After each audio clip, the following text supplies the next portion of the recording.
Hey everyone, thanks for tuning in. If you're new here, consider subscribing. It really helps keep these stories coming. And while you're here, let me know in the comments where you're listening from. Now, sit back, relax, and let's get into the story. I clock in at 10:45 at night because the building likes to pretend it never sleeps, and because my life got arranged around other people's 9-to-5 schedules a long time ago. My name is Marco Alvarez. I'm a night shift janitor for a property management company that contracts downtown office buildings. It is not glamorous, but it is steady, and steady has a value when you have rent, a used car with a check engine light that never fully goes away, and a sister who calls you when she is short at the end of the month. The building is a mid-rise on the edge of the loop, close enough to hear the river traffic when it is quiet and close enough to see the glow off Wacker Drive when you look out the wrong window. 17 floors, glass and steel, corporate signage in the lobby that gets swapped every few years. A security desk that looks official until you sit behind it and realize it is mostly a phone. Visitor log that nobody fills out, and 2 monitors that show more reflections than details. I know every corner of it the way some people know their childhood neighborhood. I know which stairwell door sticks at the bottom because the frame is slightly out of square. I know the elevator that hums when it is loaded with more than 6 people. I know the janitor closet on 14 has a broken lock, and the one on 9 has a shelf that will dump mop heads on your shoes if you are careless. I know the smell of the loading dock after the restaurants nearby close, and I know the dull click of the access control system when it decides your badge is allowed. On a normal night, I work a route. I start at the lobby and the first 2 floors, wipe down glass, empty bins, run the floor machine over the marble so it stays shiny, check the bathrooms for anything that will make morning people complain. Then, I ride the service elevator up, floor by floor, doing the tenant suites that pay for extra attention. Some law firms, a marketing company, a small tech office that thinks it is bigger than it is. After midnight, I do the stairwells and the mechanical hallways because nobody wants to see a janitor in a stairwell when they are leaving late and already anxious. Tonight starts like that. Routine, a little boredom. A little peace that comes from knowing exactly what you were supposed to do. I'm in the first floor supply room loading a cart when the lights dip. They do not go out right away. They flicker the way an old lamp flickers when the plug is loose. The overhead fluorescent panels stutter once, twice, and then the building goes into that half-second of silence that you only notice when electricity disappears. Then the emergency lights click on. The exit signs glow their steady red. A few ceiling fixtures in the corridor switch to battery power. Not bright, but enough to keep you from walking into a wall. The security monitors at the desk go black for a second and then come back on with a lower hum, powered by whatever is in the cabinet under the desk. The first time you experience a power event at work, you panic. The 5th time, you check your watch and decide if you are going to get paid overtime. I push my cart out into the lobby and look up. The building's glass doors face the street, and outside I can see the city doing the same thing. Traffic lights blinking off, street lights dimming, window lights across the street going dark in rows like somebody is dragging a hand over a switchboard. A regional blackout is what people will call it later. Minor, they will say, because it lasts less than an hour and because most of the wealthy neighborhoods never lose power at all. But in that moment, it feels big because Chicago is a machine that runs on electricity, and the machine just coughed. From the security desk, a voice says, "You see in this?" It is Darnell. He is the night security guard for the building, a guy in his late 40s who wears his uniform like he is still in the army, even though he never talks about it. He's been here longer than me. He sits behind the desk with a thermos and a radio and a book he pretends he is reading. I walk over. "Yeah," I say, "Comet again." Darnell snorts. "Ain't Comet. They don't just drop like that. That's something else." He swivels one of the monitors toward me. The camera feed is grainy in the dark, but you can see the street out front. Headlights.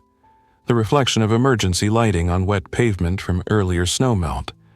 A few people on the sidewalk, moving slower than you would expect for downtown at night. One of them is standing under a street lamp like they are waiting for a bus. But there is no bus stop there. "What's he doing?" I ask, mostly to fill the silence. Darnell zooms the camera in with the joystick. The man's face catches the light. His head is tilted up, eyes pointed at the lamp. Not at the street, not at traffic, just up. He does not move, not even the small shifts people make when they are cold. "Maybe he's drunk," I say. Darnell watches him for another few seconds. Maybe. Or maybe he's stupid. The building systems hold, emergency lighting stays steady. The access control panel in the back hallway gives a small beep every so often as it checks itself. The elevators are parked.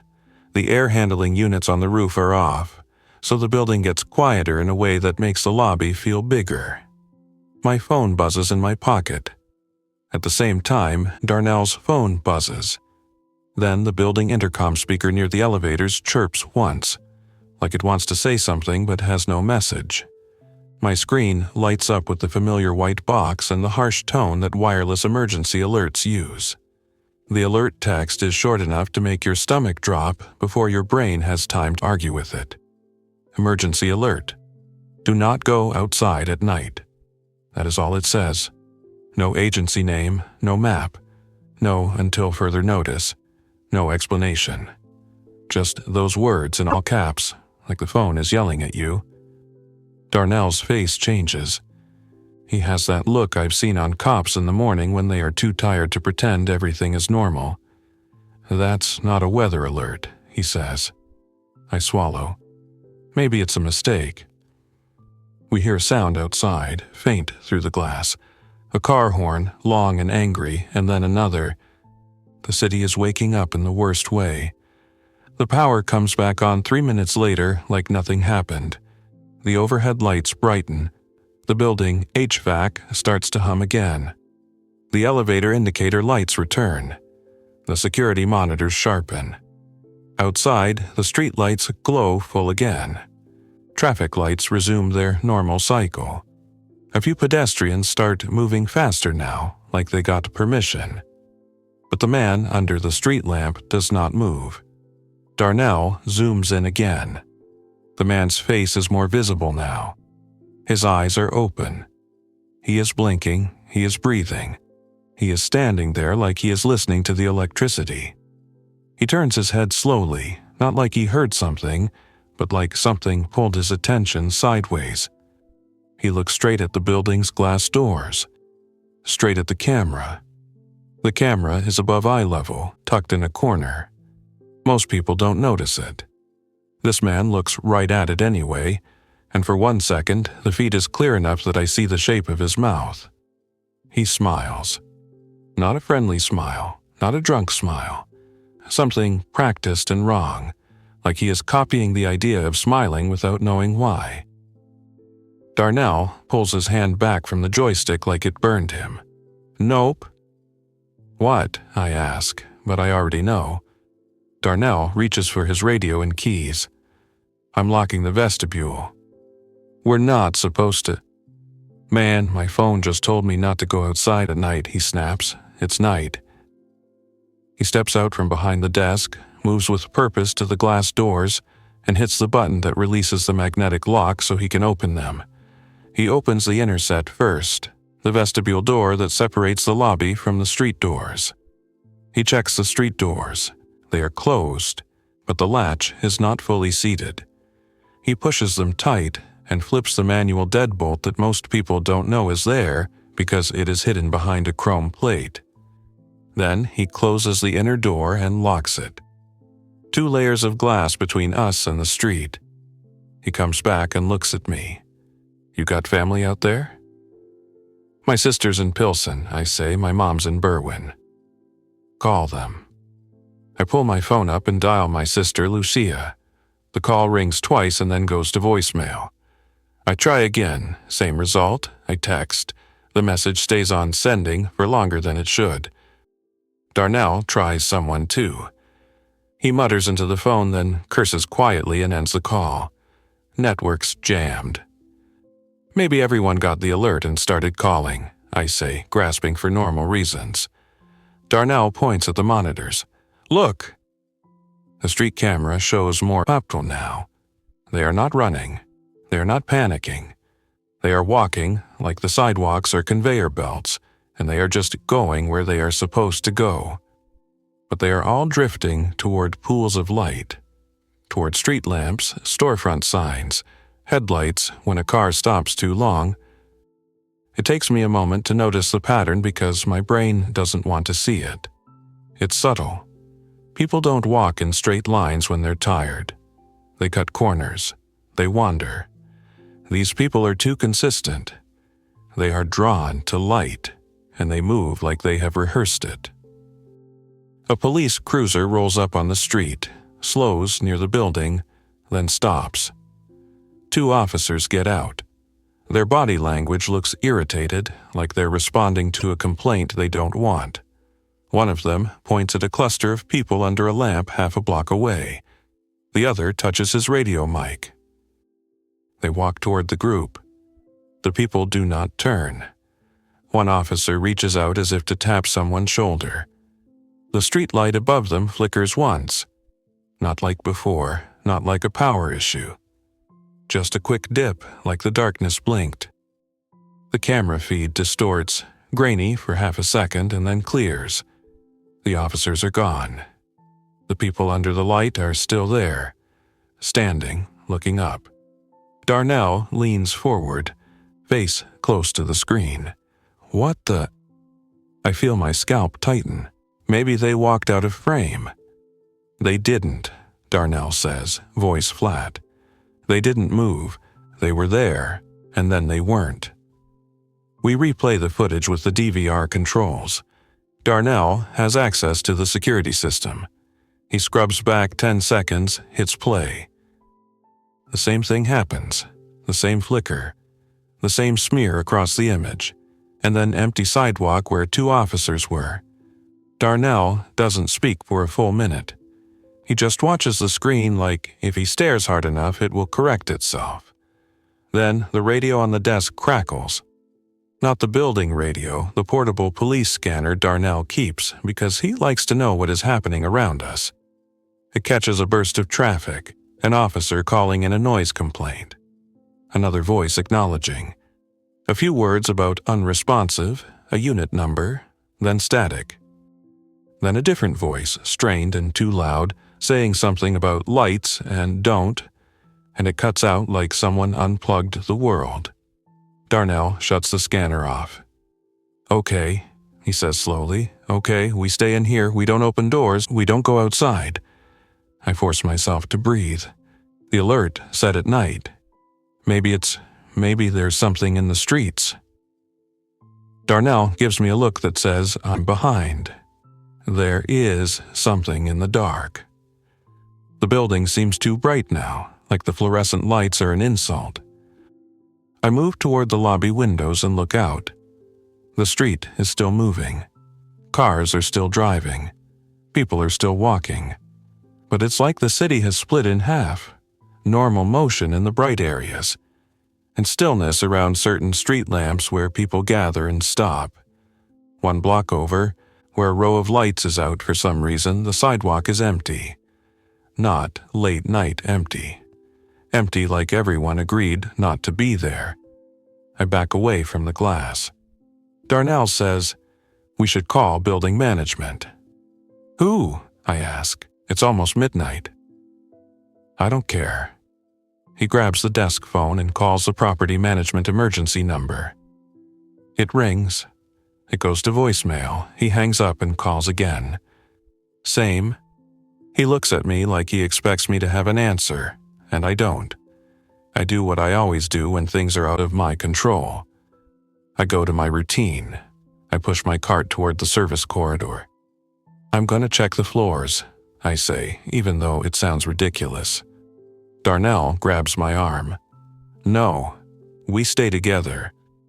It's the building, I argue. If there's a tenant still here, if someone didn't get the alert. They got it, he says. Everybody got it. Still, he hesitates. He is a security guard. His job is to account for people. He looks at the monitor bank, at the empty lobby, at the doors. Fine, he says. We do a sweep, we stay inside, we lock behind us. He grabs his keys, his radio, and a heavy flashlight from under the desk.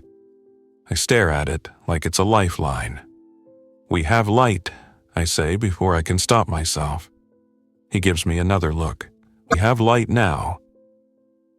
We move through the first floor. The tenant suites on the first floor are dark, doors closed.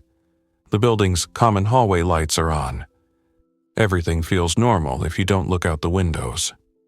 The service corridor behind the lobby leads to the loading dock, the electrical room, the sprinkler riser, and the trash compactor area. It smells like cardboard and disinfectant. It comforts me because it's familiar. The loading dock camera feed on a small monitor shows the alley. The alley lights are on. The alley is empty. We check the restrooms. Empty. We check the conference center. Empty. We take the service elevator up to floor 6 because that floor has a tenant that sometimes keeps people late. A small finance firm with a habit of working past midnight when the market does something wild. The elevator hums, the doors open, and the hallway is lit. Everything is fine. Until we reach the east-facing windows and look out. From this angle, we can see deeper into the grid of streets, into River North. You can see clusters of light like islands and darker blocks like holes. In the holes, nothing moves. In the islands, you can see people, small at this distance, gathered under lamps in neat little groups. Darnell says quietly, "They're doing it everywhere." My phone buzzes again. Another alert. Emergency alert. If you are inside, stay inside. Do not look into unlit areas. That second line turns my stomach. It's specific in a way that means someone knows what is happening. It also means someone knows people are going to do exactly that. I lower my phone like it's hot. Unlit areas, I repeat. Darnell's jaw works, like the alley, like the dark blocks, like the spaces between streetlights. We keep moving. On floor 9, we find the first sign that the building is not as empty as we assumed. A door is propped open with a chair.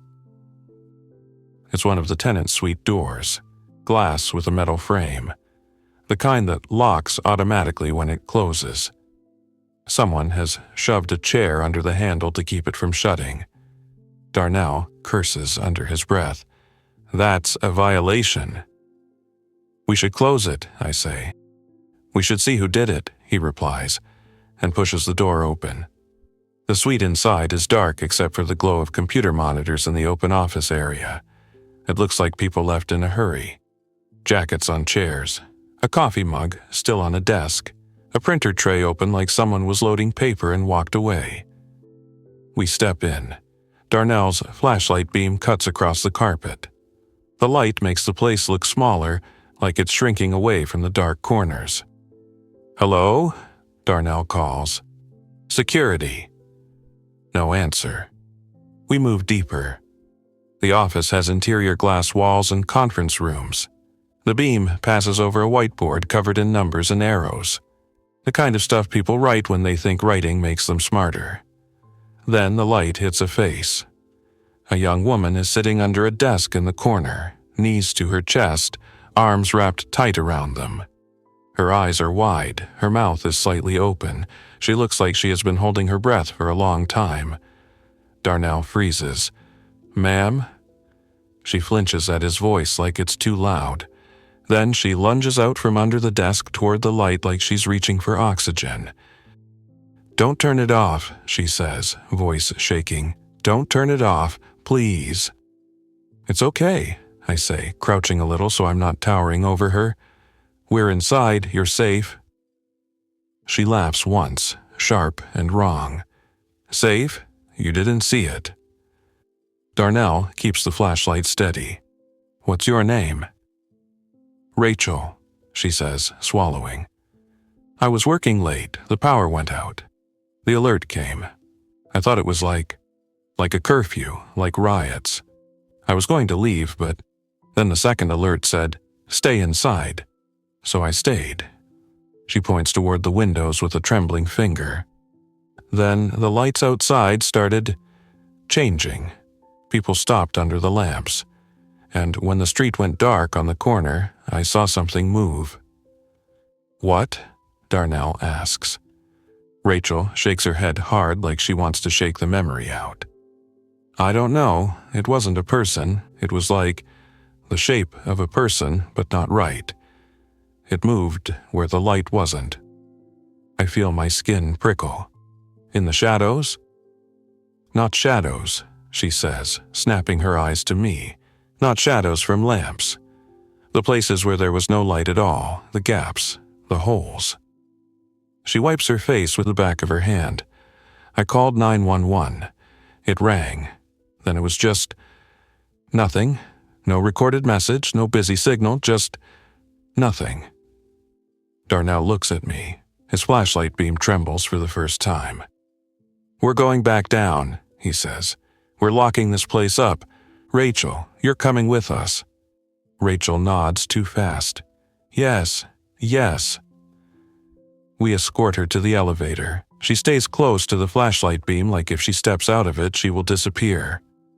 As the elevator descends, the building's normal hum feels thinner, like the systems are working but the city around us is not. When we reach the lobby again, the street camera shows more people gathered. The man under the street lamp is still there. Now there are 3 more around him, all looking up. The police cruiser is still parked where it stopped earlier, doors open, empty.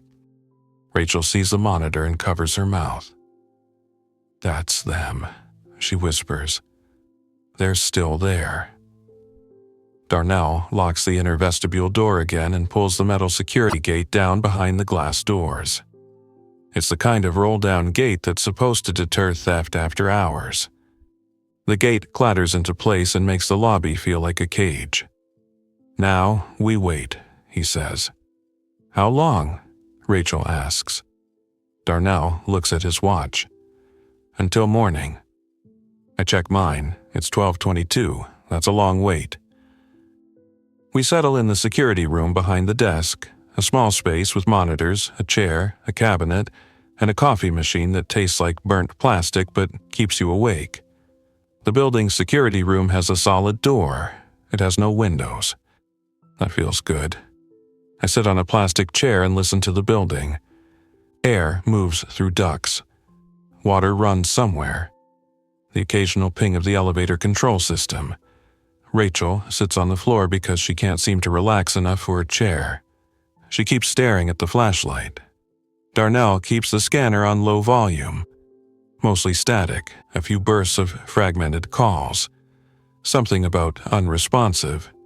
Something about don't go near the... and then nothing again. At 1:30, the building receives a third alert. Emergency alert. Sunset to sunrise, no outdoor activity. Keep lights on. Do not open doors or windows. Darnell reads it out loud and lets out a slow breath. Keep lights on, he repeats. Rachel swallows. What if the lights go out? Darnell looks at me because he knows I'm the one who knows the building. We got emergency power, right? I hesitate. The honest answer is complicated. The building is supposed to have emergency lighting by code. It has battery-backed exit signs and emergency fixtures that kick on when normal power drops. It is supposed to have a backup generator for life safety systems, at least for the fire pump and the alarms and some lighting in stairwells. But I also know what people sign off on and what people actually maintain are not always the same. I know the generator on the roof has been scheduled for service for 2 months because the maintenance company is behind and management doesn't want to pay for expedited work. I know the emergency light batteries in the stairwells have been chirping for replacement and nobody has ordered new ones yet.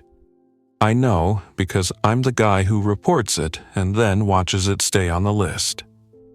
We have some backup, I say carefully. Emergency lights, exit signs.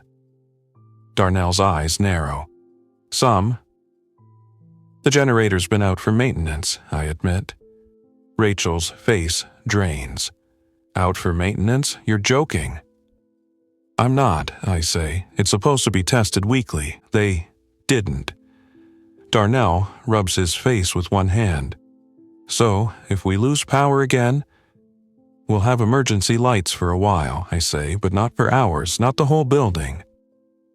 Rachel stares at the monitor wall as if she can force the outside lights to stay on with her mind. 2:27. The first real sign that the building's luck is running out comes as a sound, not a visual. The lobby's recessed lights flicker. Just once. Darnell sits up. That better not be. The lights flicker again, longer. A half-second dip that makes the monitor's reflections shift. Then they steady. I hold my breath. The building is still connected to the grid. This isn't a full outage. It feels like something tugging at power, like the city's electrical system is under strain. Outside on the street camera, the street lamp across the road flares brighter for a moment. The people under it tilt their heads a few degrees more, as if the brightness is a sound they can hear. Darnell whispers, "They're feeding off it." Rachel makes a small sound like a sob. That's what it felt like the lights were doing something. At 2:49, my phone finally receives a text from Lucia. It comes in delayed, like it's been sitting in a queue. "Marco, where are you? They said stay inside, Mom is with me, do not go outside." I exhale hard, relief and dread together. I text back, "In a building downtown, safe for now, stay inside, lock doors, keep lights on." The message sends, but it takes too long to show delivered. The network is struggling, the city is struggling. At 3:15, the building loses power. There's no gentle dip this time, no flicker. The lights go out like someone cut a cable. The monitors black out, the coffee machine dies mid-gurgle. The hum of HVAC stops. The security room becomes instantly silent and dark. For a fraction of a second, nobody moves. Your brain does a quick inventory. Eyes, ears, heart, air, then your body reacts. Rachel screams.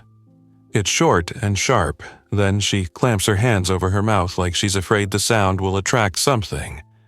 Darnell swears and clicks his flashlight on. Nothing happens. He clicks again. Again. The flashlight is dead. "I charged it," he says, voice rising. "I charged it this afternoon." "It might have been on a bad battery," I say, but my words sound small.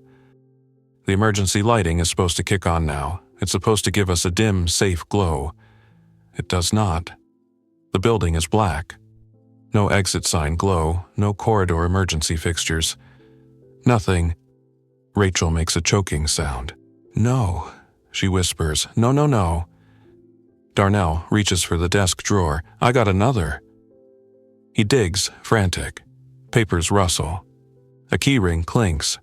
Then his hands hit something plastic. He pulls out a small penlight, the kind you get for checking IDs. He clicks it. A weak beam appears, barely more than a candle. It shakes in his hand. It is light, though. Real light. Rachel crawls toward it like it's warmth. My phone screen is black. Battery is low. The earlier alerts and constant searching for signal drained it. I press the side button. Nothing. Dead. The security room door is a dark rectangle in a darker wall. We're 3 people in a lightless building with a penlight and no backup power. And the city outside is still night. Darnell forces his voice low. Okay, we stay in here." Rachel shakes her head, eyes shining wet in the tiny beam. "In here? With no cameras? No way to see outside?" "We can't go out there," he says, and points toward where the lobby doors would be. That's the whole point. My mouth is dry. How long until dawn? I don't need to check a clock. My body knows it's late, but I need the number. Darnell's watch face glows faintly because it's the kind with luminous hands. He angles it into the penlight. 3:16, he says. Sunrise is what, 7? Winter, I say, around 7:10, maybe 7:15. Rachel starts shaking. That's 4 hours. More like 4, I correct automatically, then hate myself for being precise when she is terrified. Just under 4. Darnell's jaw clenches.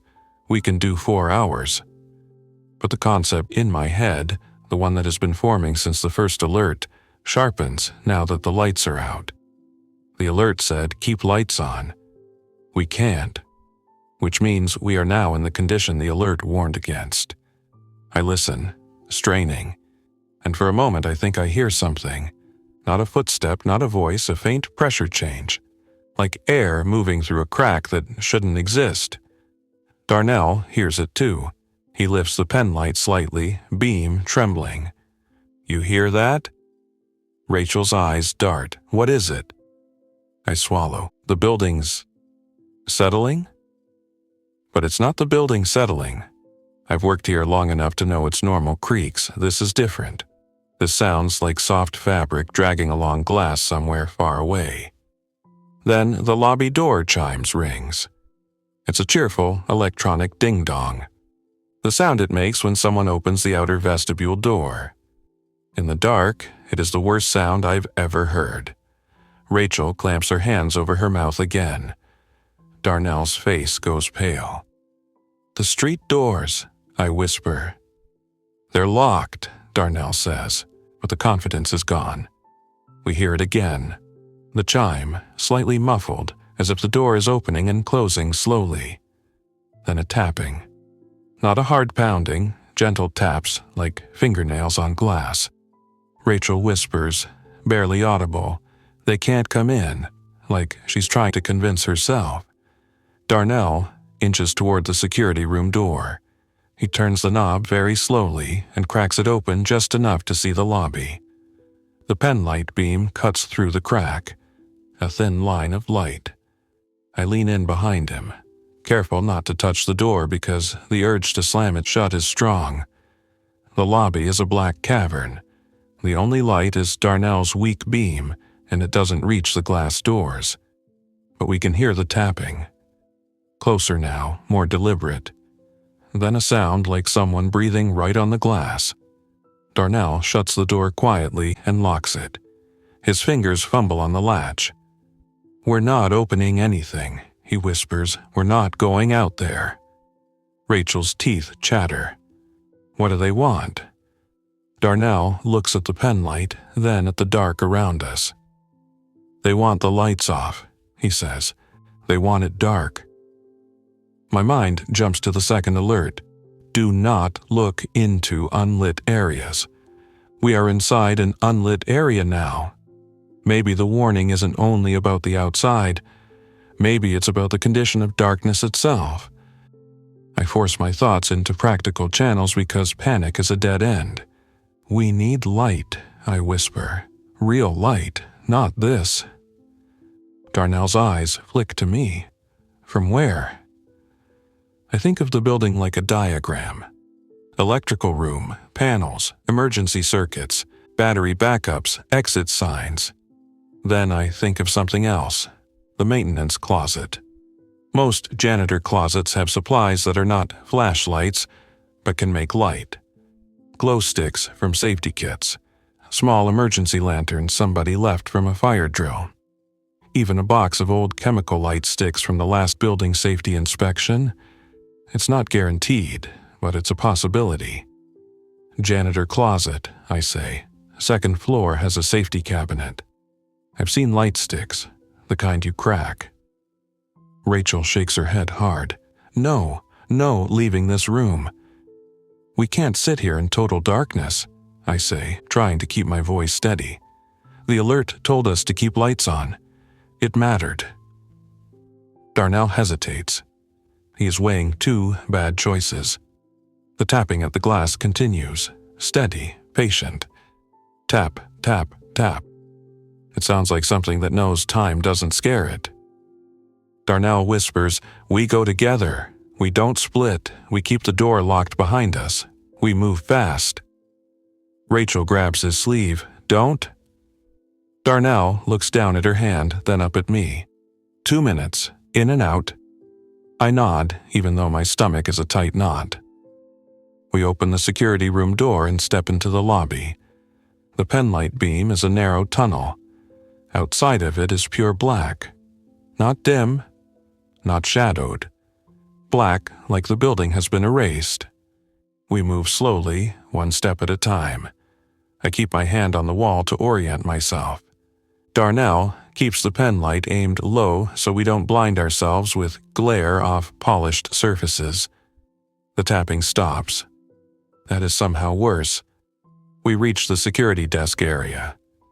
I know the layout by memory, but the absence of light makes it unfamiliar. The marble floor reflects nothing. The lobby feels huge, like a hangar. We angle toward the corridor that leads to the service elevator. Then the air shifts. It's subtle. A pressure change. A coldness that touches exposed skin like someone opened a door to winter. Rachel gasps behind me. Darnell holds the penlight up, and in the thin beam, I see something that makes my brain stumble. At the far end of the lobby, near the glass doors, there's a shape pressed against the inside of the vestibule. Not a person. Not clearly. It's like the outline of a body, but wrong in the joints. The limbs are too straight, too long. The head is tilted sideways at an angle a neck shouldn't allow. And it's not coming through the door, it's just there, as if it grew out of the darkness itself and leaned in. The penlight beam touches it, and for a second it reacts, not like something hit by light, like something noticing a sound. The shape turns, slowly, toward us. I cannot see details, I cannot see eyes. I can only see the way the darkness inside it seems deeper than the darkness around it. Rachel makes a small whimper. Darnell whispers, "Don't look at it." But I already am. The warning wasn't "don't go near." It was "do not look." I force my eyes down, away from the shape. I focus on the floor, on the line where marble meets carpet. "Move," I whisper. We move. The penlight beam wobbles as Darnell steps backward towards the service corridor. The shape near the doors doesn't chase, it doesn't rush. It just shifts, like it's adjusting to keep us in some invisible boundary. As soon as we cross into the service corridor, the air pressure normalizes. The cold touch fades. The corridor is still dark, but it feels less active. Darnell exhales hard. Okay, closet, now." We reach the service elevator. The call button does nothing. No power, of course. We take the stairs, I say. Stairwell doors are supposed to have glowing exit signs. There are none. I find the handle by feel. I push. The door opens with a heavy latch sound. Inside, it's black. The penlight beam catches the edge of a concrete step. The stairwell smells like dust and old paint. We climb. I count steps in my head because it keeps panic from grabbing me.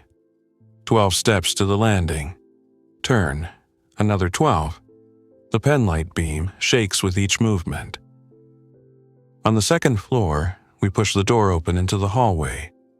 The hallway is black too. The building's normal nightlights are gone. The dim glow from outside that would usually seep through windows is absent because the blinds are down and because the street outside is no longer a reliable light source. "Where's the closet?" Darnell whispers. "Left," I say. "Past the restrooms by the service elevator." We move along the wall. My fingers find the corner of a framed tenant directory. The frame is cold. I keep going. Halfway down, I notice something that makes my skin prickle again. The hallway carpeting is damp. Not wet like a spill. Damp like fog settled into it. I lower my hand and touch it. Cold moisture clings to my fingers. Rachel whispers, "It's getting in." I don't answer because I don't know what it is, and naming it feels like inviting it closer. We reach the janitor closet. I find the key ring clipped to my belt and fumble in the dark. The building's janitor closets use a standard key. My hands shake as I insert it. The lock clicks. I pull the door open. The smell of cleaning chemicals hits me, familiar and sharp. Neutral floor cleaner, bleach tablets, trash bag plastic. It steadies me for a second because it's normal. Inside the closet, the penlight beam reveals shelves and a mop bucket and a yellow "Caution Wet Floor" sign. I reach for the safety cabinet mounted on the wall. It's a gray metal box with a little latch. We keep it stocked with basic emergency supplies because management likes to say they care. I flip the latch. The cabinet door swings open. I feel around. My fingertips hit plastic-wrapped packages. I pull one out. A chemical light stick. Neon green, individually wrapped. I squeeze it like it might vanish. "We have them," I whisper. Darnell's shoulders drop a fraction. "How many?" I grab another and another. "A bunch!" Rachel's breathing is fast. "Crack them. Crack them now." I tear open the first package with my teeth because my hands aren't cooperating. I pull the stick free. I bend it until it snaps with a soft crack. Then I shake it. Green light blooms, faint at first, then stronger. It's not as bright as a flashlight, but it's real. It fills the closet with a sickly glow. Rachel sobs with relief. "Light," she whispers. I crack 3 more and hand one to Darnell, one to Rachel, and keep 2. The hallway outside is still dark, but now we have 4 glowing sticks between us.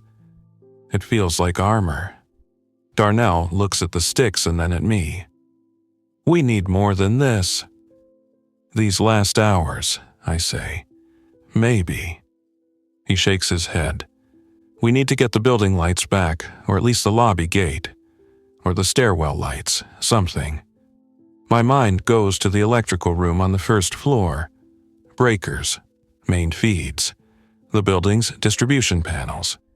If power is out, it's either a grid failure, a building main disconnect, or something tripped. But the city was back on. The building went out alone. That suggests something inside the building failed, or something pulled it down. "We can check the electrical room," I say, and immediately regret saying it because it means moving deeper into the building with minimal light.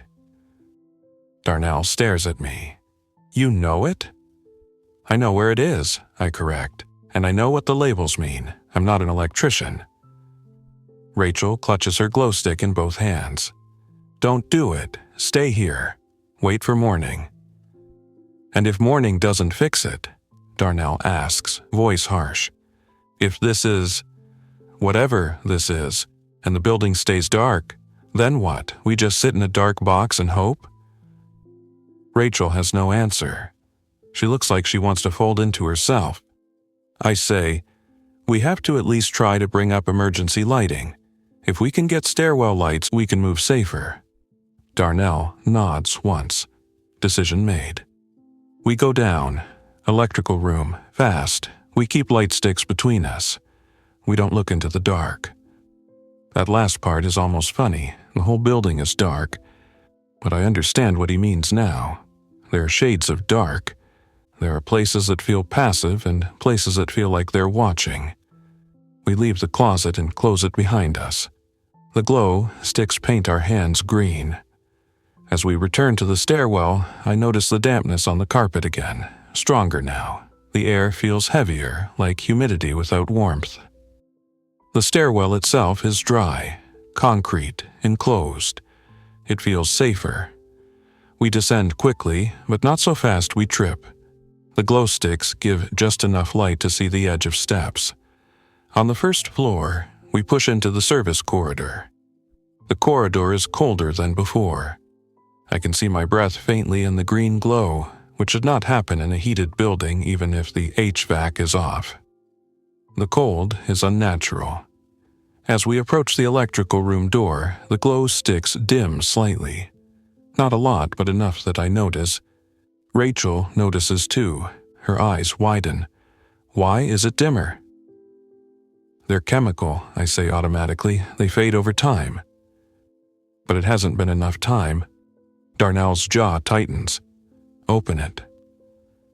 The electrical room door is heavy and marked with warnings. I find the handle and pull. It resists, then opens.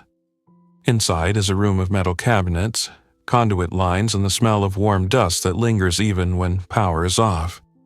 Normally, there are small indicator lights on panels. Tonight, nothing. The glow sticks illuminate labels: main switchgear, house panel, elevator disconnect, fire alarm panel feed.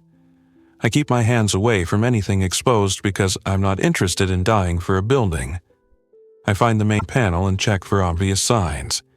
A tripped main breaker, a disconnect thrown. Everything looks in place. The main switch is still in the on position.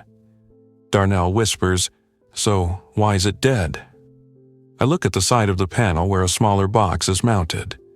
The security system's battery backup. A UPS, uninterruptible power supply. It should keep cameras and access control running for a while. Its display is blank. The building didn't just lose power. It lost backup too. I crouch and open the panel door on a smaller cabinet labeled Emergency Lighting Inverter. It's supposed to feed emergency fixtures from batteries. Inside, I find the battery bank. It's a row of sealed lead-acid batteries, the kind that need regular replacement. The terminals are intact, no burn marks. But there's a tag hanging from the cabinet. Replacement overdue. Of course. I close it, anger rising like heat. Batteries are dead, I whisper. They never replace them. Darnell swears under his breath, then stops, like he remembers sound matters. "So, we can't get lights," Rachel says, voice cracking. "We might get some," I say, scanning. There's another cabinet labeled Generator Transfer Switch. It's the switchgear that senses loss of utility power and starts the generator, then transfers load. I open the small inspection window. It's dark. No indicator lights. The generator didn't start because it's offline, like I said. The transfer switch might be dead too. Darnell grips his glow stick so hard it bends slightly. "So, we're stuck with these." "We can ration," I say, trying to sound calm. "Crack more when these fade." Rachel whispers, "The alert said keep lights on. Like it's afraid of light. Or like it needs darkness." The thought lands heavy. A faint sound comes from outside the electrical room. Not the lobby tapping, something else. A soft scraping. Slow, like something dragging along the service corridor wall. Darnell turns his head toward the door, glow stick raised. "Don't," I whisper, "don't look into it." But he has to see to survive. He edges to the door and cracks it. Green light spills into the corridor through the crack. For a second, we see nothing. Then, at the edge of the light, we see movement. Not a person stepping into view. A distortion. Like the air is thicker in one spot, like heat shimmer but cold. It shifts away from the light immediately, retreating into darkness with a smoothness that makes my stomach turn. It doesn't run. It slides. Rachel clamps a hand over her mouth. Darnell shuts the door and locks it without thinking. Like a door lock matters to something that isn't using doors. The scraping sound stops. We stand in the electrical room breathing too loud. "Okay," Darnell whispers, "we go back. Now." We move fast. We don't run because running in the dark breaks bones, but we move with urgency. As we exit into the service corridor, I feel the cold pressure again, like something is aware of us. The glow sticks seem dimmer, their green less confident. The lobby is ahead, unseen. The security room is beyond. We reach the corner where the corridor meets the lobby entrance. And there, in the darkness of the lobby, we hear a new sound. Not tapping, not breathing. A low, steady murmur, like many voices speaking at once in a whisper too quiet to form words. Rachel whimpers. "They're in there." Darnell's face is tight. "We don't go into the lobby." "We have to," I whisper. "Security room is on the other side." Darnell looks at the service elevator. "We can go up, cross on 2nd, come down the other stairwell." Rachel shakes her head. "No more moving." "We can't stand here," I say, and I hate how reasonable I sound while fear claws at my ribs. This corridor has no doors except electrical. The lobby has open space. We need a room. Darnell nods. Up. We hit the stairwell again and climb to the 2nd floor. The glow sticks cast our shadows on concrete, big and distorted. At the 2nd floor hallway, we push out and move toward the stairwell that leads down to the lobby on the opposite side of the building. This route avoids the lobby's central open area. It's more enclosed. Safer, maybe. Halfway across the 2nd floor hall, the air changes again. The hallway is lined with glass panels that look out onto the street. Normally at night, the streetlights would paint faint reflections, and you'd see moving headlights. Now, the windows show almost nothing. Not because the street is black, but because the darkness outside looks thick, like it is swallowing distant light. Rachel whispers, "Don't look." I keep my eyes on the carpet and the wall trim. I focus on the glow-stick circle of light. Then I notice something on the glass. A handprint. Pressed from the outside. That is impossible on the 2nd floor, unless someone is on a ladder or a lift, and there are no lifts out there in the dark. The handprint is pale, not smudged with dirt, just an impression, like condensation shaped itself into fingers. I force my eyes away. We reach the opposite stairwell. We go down. As we descend toward the lobby level, the whispering grows louder, seeping through the stairwell door like fog. Darnell pauses at the landing. He listens. "They're in the lobby," he whispers. "How?" Rachel's voice is small. The dark comes in. We reach the 1st floor door and hold still. The whispering is right there now, on the other side. I place my hand on the push bar. The metal is cold. Darnell raises his glow stick, angles it so the green light will spill into the lobby when we open. "On 3, he whispers. Rachel shakes her head, tears on her cheeks. "Please." 1, Darnell says. 2. 3. He pushes. The door opens into the lobby. Green light spills out in a wedge. For a moment, the lobby is empty in that wedge. Marble floor, the edge of the security desk, a column. Then the light touches something in the middle of the lobby and reveals it like a photograph developing. It is a person. Standing upright, perfectly still. Not pressed against glass, not leaning. Standing in the lobby, 10 yards from us, facing slightly toward the ceiling, head tilted like the man outside under the street lamp. I cannot understand how he got in. The doors are locked. The gate is down. There is no broken glass sound, no forced entry. But he is here. And behind him, in the edge of the green light, there are more shapes. Not fully visible, but suggested.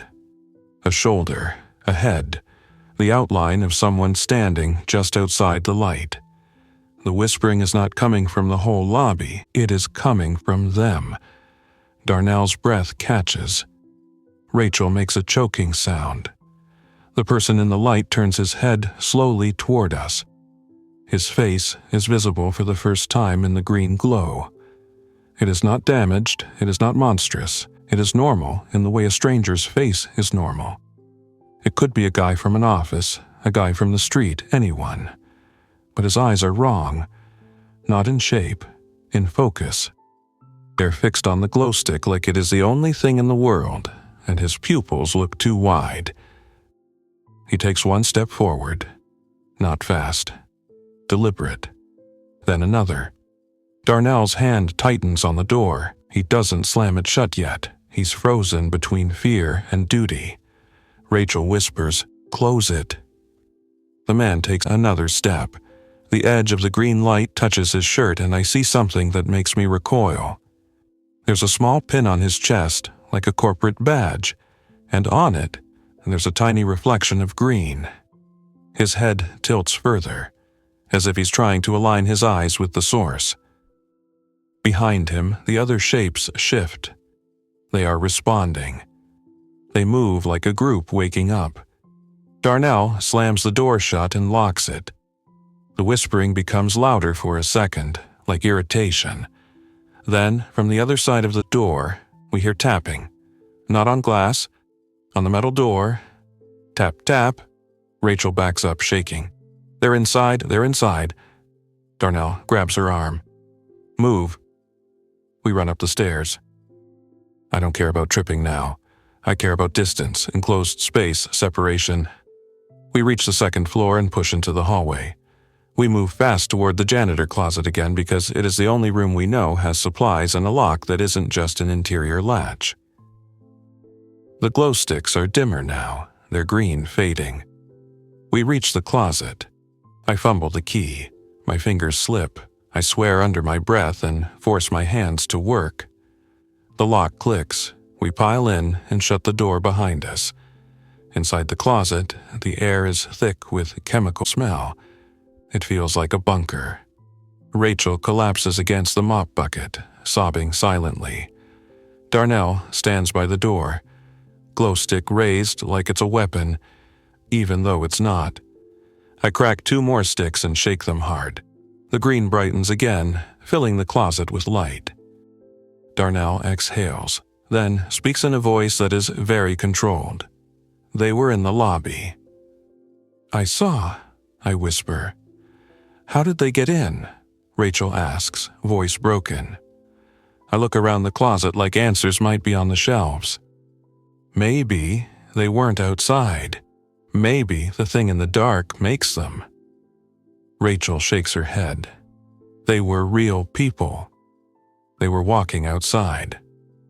"Then something brought them in," Darnell says, and his eyes flick to the ceiling, to the vents, or brought something that looks like them. We fall silent as we listen. Through the closet door, we hear nothing for a while. Then, very faintly, the tapping again. Farther away, maybe from the stairwell door on the first floor, maybe from the lobby. Then a different sound.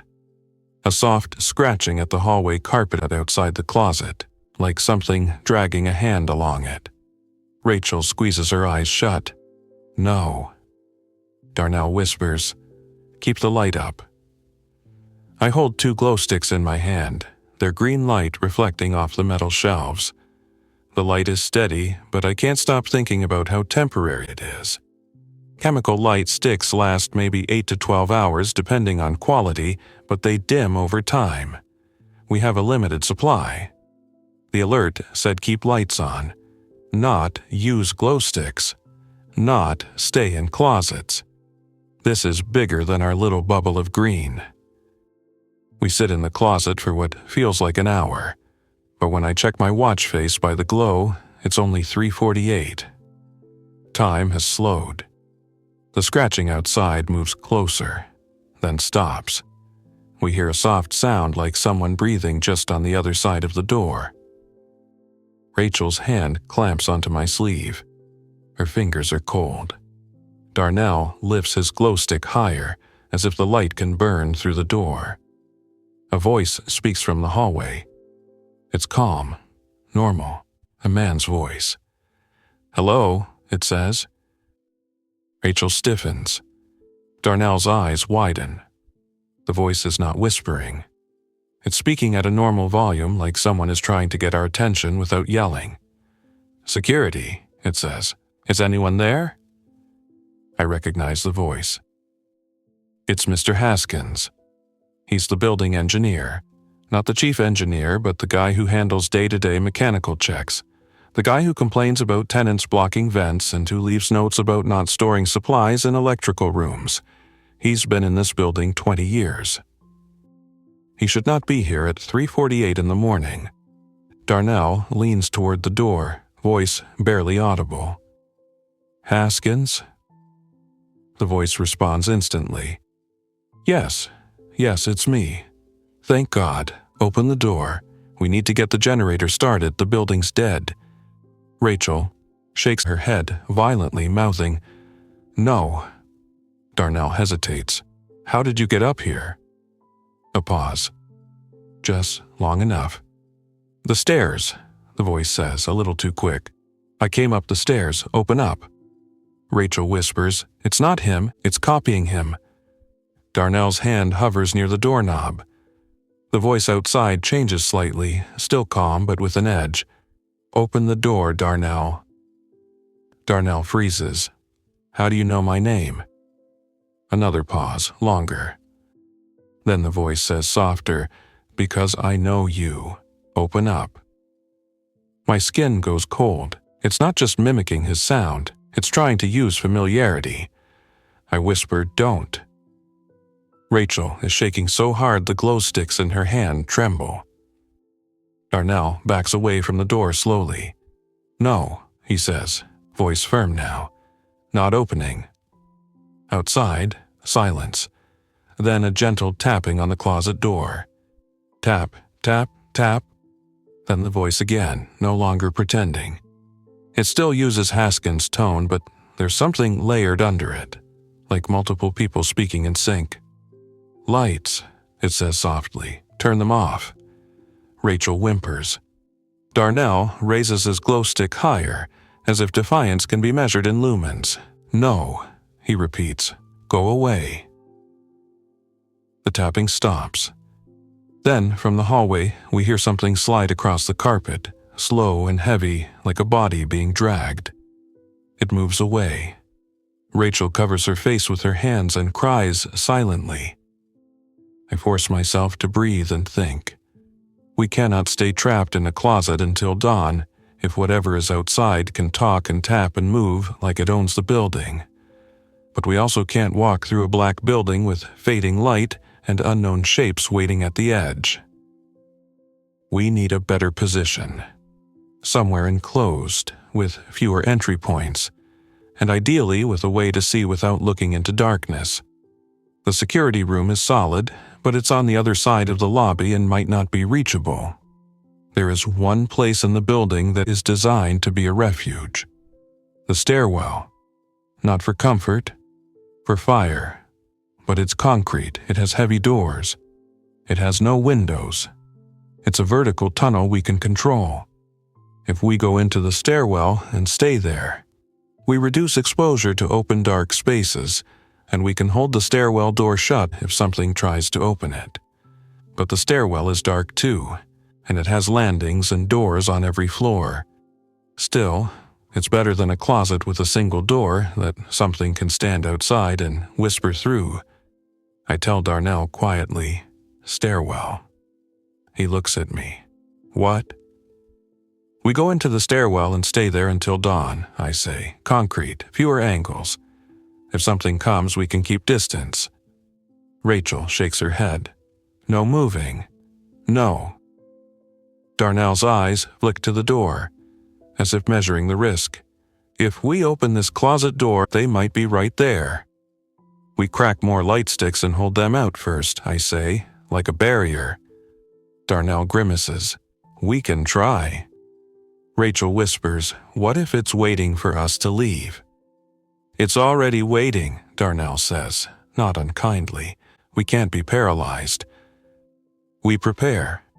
We crack 4 more glow sticks. We shake them. Now we have a cluster of green light, brighter than before, enough to fill the closet and spill under the door seam. We arrange ourselves. Darnell at the door, me behind him, Rachel behind me. Darnell will open the door crack while holding 2 sticks out like a line of light. He unlocks it. He takes a breath. Then he opens it. Green light spills into the hallway. Nothing is there. No feet, no shadow, no shape. The hallway carpet looks damp still but empty. We step out. We move quickly to the stairwell door and push through. Inside the stairwell, the concrete absorbs sound. The air is colder. It's quiet in a way that makes your ears ring. We shut the door behind us. For the first time in a while, I feel a small sense of control. The stairwell door is heavy. It latches. It doesn't have glass. Darnell sits on a step, glow stick in hand, and rubs his forehead. Rachel sits 2 steps up, hugging her knees. I stand because standing keeps my blood moving. We wait. Minutes pass.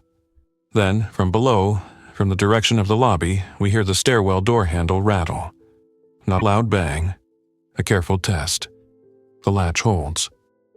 The handle rattles again, slower, like something learning. Rachel's breathing speeds up. Darnell raises a glow stick. "Go away," he says toward the door.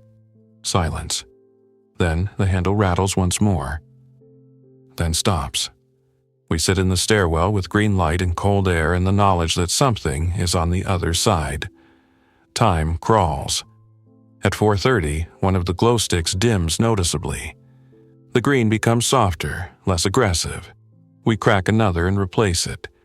Rachel whispers, "How many do we have left?"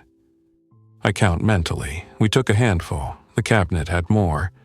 But more is still finite. "Enough for morning," I say, hoping it's true.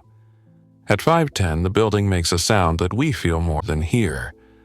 A low vibration through the concrete like something heavy moved far away. It's followed by a faint metallic groan. Darnell whispers, "What was that?" I listen. Then I realize what it might be. "The lobby gate," I say, "the roll-down gate. It might have dropped further when power died." "Or it's being moved," Rachel whispers. We don't go to check. At 5:45, the whispering starts again. Faint at first, seeping up the stairwell like smoke. It's not words. It's a chorus of soft sound that makes your skin crawl. Rachel presses her hands to her ears. "Make it stop." Darnell looks at me, eyes hard. "We can't stay here if it can reach us like that." "It's not reaching," I whisper. "It's calling." To what? To whom? I don't say it. Rachel whispers, "What if it's calling the people outside? What if they're coming in?" Darnell's mouth tightens. Then we keep the door shut. We sit in tense silence. The whispering continues, rising and falling like wind through cracks. At 6:20, something changes. The whispering falters. It doesn't stop, but it loses strength, like a radio signal fading. Rachel lifts her head. "What's happening?" Darnell checks his watch. It's getting closer to morning. The idea hits me like a lifeline. Maybe the phenomenon is tied to darkness, not just the absence of electricity. Maybe dawn matters. Not lights, but actual sunlight. The kind that changes the physics of night. We have to last another hour. At 6:45, the stairwell door handle rattles again, but weaker, like whatever is on the other side is less certain now. At 7:05, the air changes. It warms slightly. Not comfortable, but less biting. At 7:12, we hear something that makes all three of us freeze. A distant hum. Not the whispering, not tapping. The city's baseline sound. Traffic. A far-off engine, a horn. The normal world returning. The whispering dissolves like fog. Rachel starts crying again, this time with relief. Darnell exhales so hard his shoulders slump. "Sun's up," he whispers. We don't have a window in the stairwell, but we can feel it. The building's darkness is still there because power is out, but it is no longer that active, pressurized void. It's just dark. I don't move right away because I'm not sure if dawn is enough, but I can't stay in a stairwell forever either. Darnell stands, glow stick in hand, and nods toward the door. "We check," he says. Rachel grabs his sleeve. "Don't." "We have to," he replies, softer. "We can't stay trapped." He opens the stairwell door a crack. Gray light spills in from the hallway, faint but real. It comes from the windows at the ends of corridors, from the ambient daylight outside. The hallway is still, empty. No shapes, no damp sheen on the carpet now. It looks normal, just dark. We step out. The building is dead electrically, but the morning light makes it less hostile. It also makes the whole situation feel more impossible, like we hallucinated the night. We move carefully down the stairs toward the lobby. The closer we get, the more daylight seeps in through the lobby glass. When we reach the lobby, we stop. The glass doors are intact, the metal gate is down, and the vestibule is empty. The street outside is wrong. Not destroyed, not chaotic, just wrong in a quiet way. Cars are stopped at odd angles, some with doors open. A delivery truck is half parked on the curb like the driver got out mid-turn. There are no pedestrians. The street is empty in full daylight, which should never happen downtown. Across the street, under the same street lamp where the man stood all night, there is nothing now. No man, no group, just a street lamp and a patch of sidewalk that looks darker than the rest, as if it didn't dry after rain. Darnell walks to the camera monitor bank, which is dead. He sets his glow stick down on the desk and stares at the dark screens like they betrayed him. Rachel whispers, "Are they gone?" I look through the glass, scanning the sidewalks, the alleys, the gaps between buildings. The daylight makes the city look normal, but the absence of people makes it feel staged, like a movie set before actors arrive. I don't see any shapes. But I remember the alert, sunset to sunrise, no outdoor activity. It didn't say the threat was gone during the day. It implied the threat had a schedule. Darnell tests the door handle but doesn't open it yet. We wait for official word, he says, voice steadier now. We don't just walk out. Rachel nods, wiping her cheeks. I'm never working late again. I should laugh. I can't. My phone is still dead. The building phone has no dial tone. The desk radio is silent. We are in a powerless building in a city that looks like it held its breath all night and forgot to inhale. Darnell finally cracks the vestibule door just enough to listen. Outside, distant sirens wail. Not close. Far away, scattered. Like the city is trying to reboot emergency services with half its pieces missing. A helicopter thumps overhead, moving north. Its sound fades. Rachel whispers, "We should get to a shelter, somewhere with generators." Darnell closes the door again. We're safer inside until someone tells us otherwise. I look at the lobby clock on the wall. It stopped at 3:15 when the power died. It's a cheap clock tied to the building system. The hands are frozen on the moment everything changed. I think about my sister and my mom. I think about the people under street lamps, heads tilted, eyes fixed on light like moths. I think about the thing pressed against the glass that didn't need to break it to be present. I think about the voice that used Haskins's name. Darnell picks up the penlight again and clicks it. It still works, barely, the weak beam stuttering. In daylight, it looks pathetic. At night, it was everything. "We need to plan," he says, looking at me and Rachel, "because tonight is going to come again." Rachel's face tightens. "No." "Yes," Darnell says. "That alert wasn't a one-time thing. It was instructions." I swallow. My throat feels raw, like I've been breathing cold air for hours. Tonight will come again. And whatever lives in the dark already knows where we are. Thanks for listening. If you enjoyed this story, don't forget to like and subscribe. Your support keeps these creepypastas coming. Until next time, stay alert, stay safe, and never ignore the feeling that something is watching.